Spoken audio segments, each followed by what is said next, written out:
Hello, and welcome to the State of Soy. I'm your host, Aaron Putzi. Fact or fiction? It's difficult to know sometimes when scanning the labels of your favorite food or reading the menu at the local diner. In a rush to make sales, brands, retailers, and even some farmers market vendors seem intent on placing science and reality on the back shelf. Instead, they feature a wild assortment of claims and adjectives like all natural, hormone-free, sustainably sourced, grass-finished, antibiotic-free, and local, to name just a few. These claims sound good, but have little to no meaning. After all, where's the unnatural food? And how local is local? And isn't meat sold in the local supermarket required to be free of antibiotics? Here to discuss the wild, wild west of food labels and its consequences on farmers, consumers, and retailers are Michelle Hurd. Michelle serves as president of the Iowa Grocery Industry Association. Cristen Clark is a soybean, corn, and pig farmer from Runnels, Iowa, and a popular blogger. And Dr. Ruth MacDonald, chair and professor of the Department of Food Science and Human Nutrition at Iowa State University. Welcome, Michelle, Cristen, and Ruth. So, Ruth, I want to start with you because science, even though it's not always a part of the conversation, it really needs to be. So I'd like to start at that 35,000-foot level because knowing some science behind food and food production is critical, isn't it? Yeah, science has really been important in our food system from the 1930s when we first established laws about how food could be sold and what could be in food. And the government, in science-based mode, has tested all of the ingredients that are allowed to be in the food supply, and there's scientific evidence for their safety. And I think that's getting lost in some of our dialogue today because people think that it's just a random decision about what is in the food and how it's being used. And it really isn't. It's really based on science.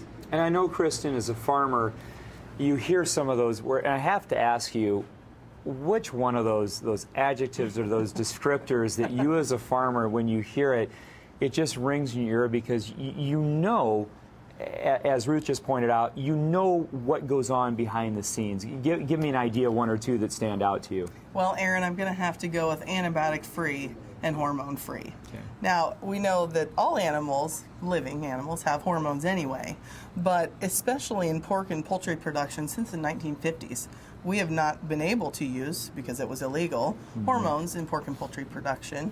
Antibiotic-free, as farmers, antibiotics are very expensive, and our animals don't do well when they're ill. We do the best job we can, biosecurity, keeping germs and disease at bay, keeping ourselves clean to take care of those animals. But I'm going to have to tell you, when I see antibiotic-free meat, I know when we ship our hogs that if they've had an injection with something, we have to wait an appropriate amount of time so that's out of their system before we ship that product or that animal. Right. And I sometimes, when I hear the word local too, I know there are a lot of definitions, and that's not neither good nor bad, but I think it's important for consumers to understand that there's a lot behind, these labels and the different adjectives and the different descriptors given to food. And Michelle, being in the grocery and the retail business and given the association that you represent, covers a lot of ground and represents a lot of people on the retail side of things.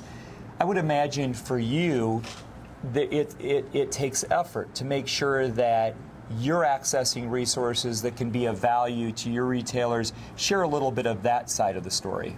Sure. Consumers really look to retailers to provide clear, easy to understand information about their food. And I think that's where it's really important with conversations like we're having today with the different segments of the industry, the Iowa Food and Family Project. Those are great resources for retailers to build relationships from different segments of the industry, farmers. And we've really appreciated being a part of that conversation. I think is a great tool for our retailers to help provide consumers the information that they're looking for. Well, as part of this conversation, there's no better place to go for a question than to a farmer. So let's go there now. My name's SCHYLER BARDOLE, and I'm a farmer. I'm comfortable using GMOs on my farm. I'm comfortable eating them and serving them to my family, but recognize that there are some people who would like the choice of using GMO or non-GMO. But my question is, at what point does it become misleading to the consumer when there's not a GMO option, but is advertised as non-GMO and then sold at a premium? So Ruth, your response to that kind of question? So I think that we are fortunate in our country to have a lot of options and choice.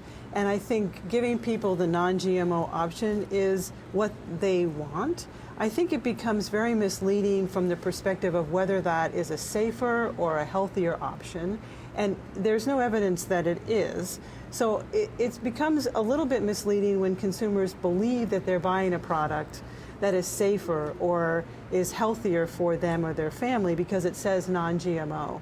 There just isn't any evidence that GMOs are harmful or that they're a risk to anyone's health. So that's where it becomes misleading in my mind. I think that it's the choice option is important, but consumers need to understand why they're buying those products and what the reasons are for them to buy those products. It's not about health and safety. Which is why we're having this conversation, because information is really empowering. It's empowering for the consumer. It's important that they do know what's in their food, isn't it? Absolutely. And you know, there is a tremendous amount of gray area that as a consumer you have to navigate.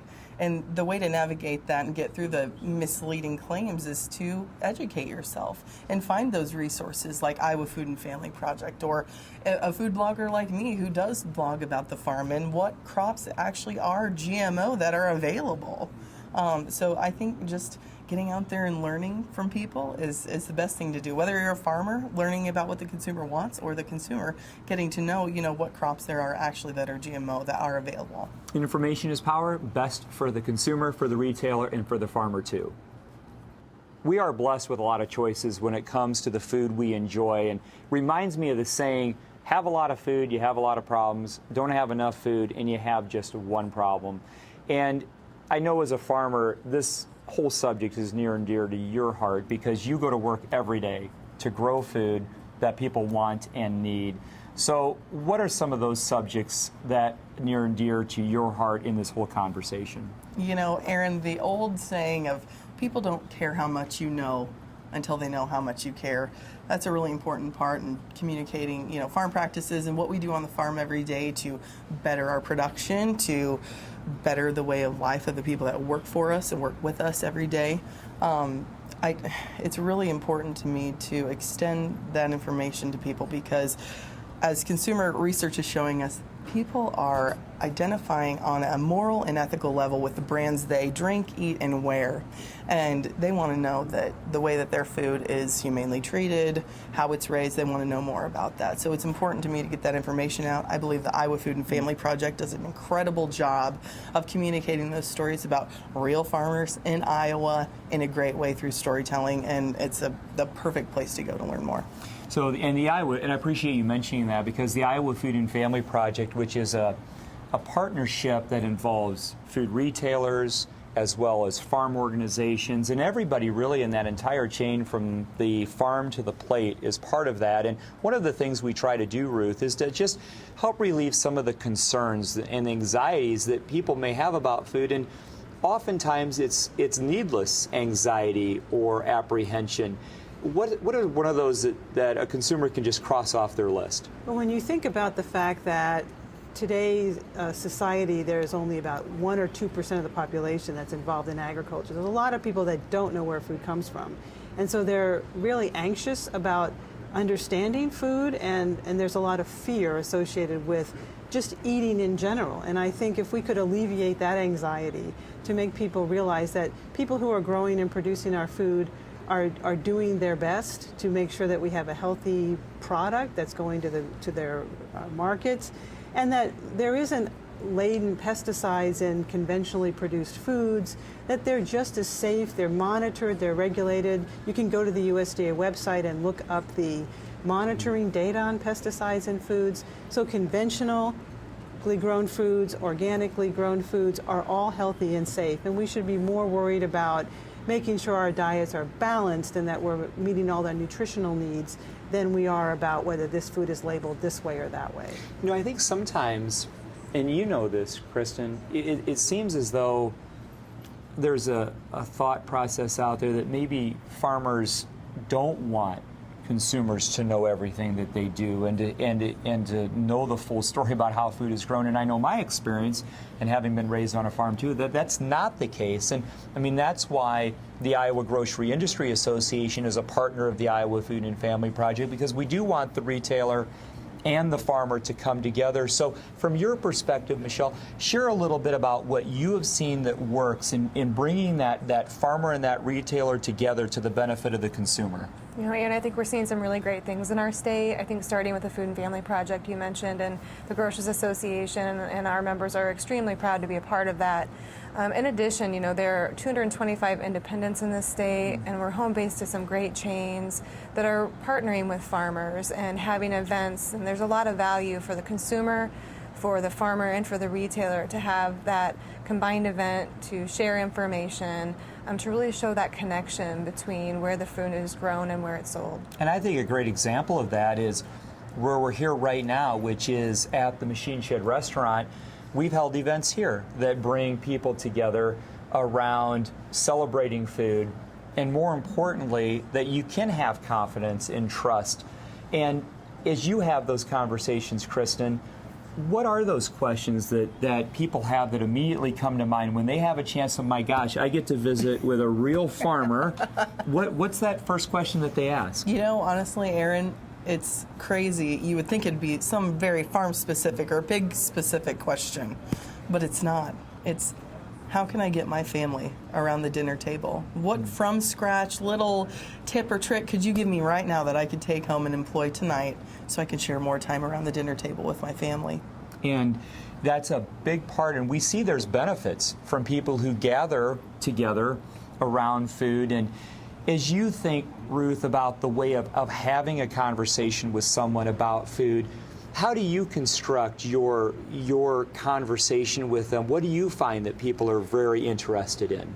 I think that most people are interested in, what do I need to eat to stay healthy? People are interested in their own personal health and well-being, but they're also their family. You know, I frequently get questions about, well, what should I eat to make sure I don't get this disease, or how can I manage someone in my family who has a problem with some health issue. And I think it's really important and it's valuable to understand what are the right things that we should eat, and we just haven't done a very good job of teaching people basic fundamental issues about nutrition. And I think it's important for us to be able to talk about these issues so that people do understand how to stay healthy through their diet. It's a lot of fear around, well, I shouldn't eat this, but really, what should you eat is the question. Noise, noise, noise. I mean, there's a lot of conversations, a lot of discussion. There's a lot of stuff out there about food and farming. I mean, you have social media, you have advertising, you have claims. There's just a lot of information out there. It really can be almost information overload for the average consumer out there. So, you know, Cristen, as you take a step back and try to have an impact, where do you start? Oh, people do have those questions, and it tends to be a sensitive topic, because at the base of all of this, people really want to feed their family safe, healthy, affordable food. As a farmer in that situation, I want to celebrate the science and the reasons, technological things that we can do to improve our bottom line or improve production or increase our yield, right? But I think tactically speaking, from a communication perspective, it's listening and making sure I know exactly what that person I'm talking to, what exact concern I'm going to help them address. And I'm not an expert in all things. So connecting them with a subject matter expert is kind of top of mind for me. But honestly, just sitting back and listening and making sure I know the concern point blank is number one priority. Well, there's a lot of topics, a lot of things that you as a farmer, I mean, you're running a business after all. So there's a lot of things that you have to be concerned about. And the same thing holds true for food retailers. I mean, just the retailer to the consumer, that's just one aspect. But I think it's important, Michelle, that people also know about the breadth and scope of topics that you at the Iowa Grocery Industry Association are dealing with day in and day out. I think people would find it fascinating. We do. We get to work on a lot of different subjects, Erin, but I think one of the biggest things that's first and foremost for our members is food safety, and that's a really important part of this conversation today too. People want to know where their food's coming from, they want to know it's safe, and they want to know that it fits their diet restrictions and feeding their family healthy food. Is such an important part just at the base of what we do, and we have a great opportunity there. And to your point, there is a lot of information out there, and it's retailer and it's the jobs and all of our jobs to work together to provide information to consumers that's clear, that's concise, that helps them wade through all that information. And there's a lot of it out there. So I think that makes it even more difficult to really get to the science part. I mean, let's face it, there's price, there's convenience, there's taste, all of those things. So Ruth, when it comes back to the things that really matter about food, like the science behind it, how do you have those conversations with people? Where should we start? Well, we as scientists, if I put myself in that umbrella, have been trying to provide information about nutrition and wellness for many, many years, right? Back to the dietary guidelines, 1980, they first came out. So there's a lot of information that's available to consumers, but it's not necessarily as readily available as the sources that you indicated, the internet and being able to blog with someone or get information through those sources. So it's much more difficult to go and find the scientific evidence that you're looking for. And I think it's on the scientists to be able to communicate that better. And we need to do a better job as nutritionists and dietitians to communicate with consumers about how they can have a healthier diet. One of my pet peeves, and I got a few of them, is the natural, that conversation around natural food. Sometimes I want to go through the checkout and I want to say, excuse me, do you have any unnatural food here? Because, it's everywhere, and I find it an interesting label. But this is a great opportunity for you, Cristen, to talk about you on your farm. I can't think of anything more natural than farming. Yeah. What do you want people to know about what you do as a farmer each day? Raising your children on the farm, for one, is experiencing agriculture again through a child's eyes is something that's so beautiful. It's wonderful. And if I step back to that, my son's in first grade, okay? That level of his understanding of what's going on the farm is kind of what a lot of people have as their basis of knowledge to begin with. So using his little mind to create things I want to talk to consumers about is great, but I want them to know how much we care, because if we didn't care about what we were doing, we wouldn't be successful, and we wouldn't be able to nourish our own families with the proteins that we're raising on our own farm as much as we would be able to do that for our neighbors in our communities. And again, with so many that you represent, Michelle, what do you want people to know from your vantage point in the retail side of this? Because farmers need the retailers need the farmers. So we're all in this together. What do you want people to know? I love what the Food and Family Project stands for. I think it's such an important part of what we all do, showing that relationship between the farmer and the retailer, and really providing that information that consumers are looking for. So just a great opportunity to continue to have conversations like we're having today, and to show people the work that's being done to build those relationships, I think is really important. And Ruth, at Iowa State, we know that there's a lot of interest among young people who want to further their education, go into the field of nutrition and food sciences. What is your message from your vantage point, the experience you have, that you want people to know about food?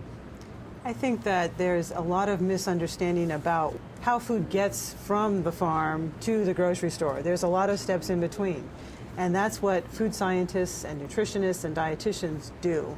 They help move the food to the grocery store in a way that it's safe, that it's less expensive, that it is going to be stable for a period of time, so you can buy your your bread on Saturday and still have it fresh on Friday, so you're not having to go to the store every day and purchase your food. So I think that we need to put some information out about the fact that we do have this complicated food system, and it all has to work together to be able to be successful to provide the kinds of foods that consumers want. Thank you to our panelists, Michelle, Cristen, and Ruth. Also to the Machine Shed Restaurant here in Urbandale for hosting this timely and informative conversation. For more information about food, the science behind your food, and modern agriculture, go to iowafoodandfamily.com. Also, look up the Iowa Food and Family Project on Facebook, Twitter, YouTube, and Instagram. The State of Soy welcomes your feedback and ideas for topics to feature on future programs. Send them my way at aputzi@iasoybeans.com. Your input is valued and appreciated. In our next edition of The State of Soy, we'll examine the strength of livestock, poultry, and dairy production in Iowa. We'll look at the numbers, expectations for expansion, the industry's impact on Iowa soybean farmers, and opportunities for continued growth and prosperity. Until then, the very best to you from the Iowa Soybean Association. Now go make it a great day.